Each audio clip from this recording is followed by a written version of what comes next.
सुरक्षित और उसको पाला जा सके।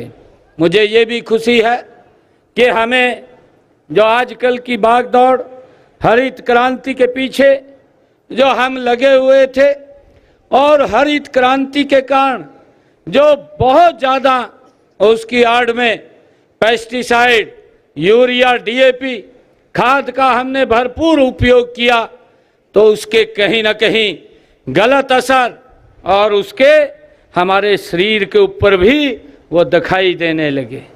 कई प्रकार की बीमारियां, क्योंकि ये पेस्टिसाइड्स आज हमारे सामने आने लगी।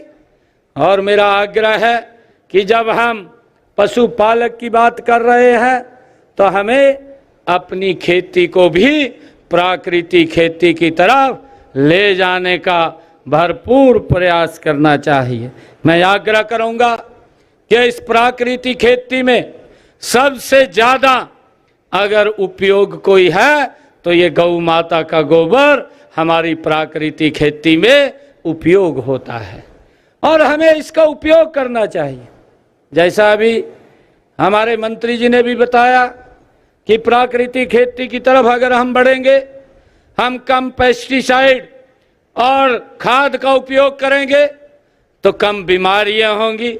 हमें डॉक्टरों पे भी नहीं जाना पड़ेगा, तो डॉक्टरों पे नहीं जाना पड़ेगा तो हमारा शरीर हष्ट पुष्ट होगा और शरीर हष्ट पुष्ट होगा, हम गति से काम को भी कर सकेंगे, हमारी विकास की गति भी बढ़ेगी।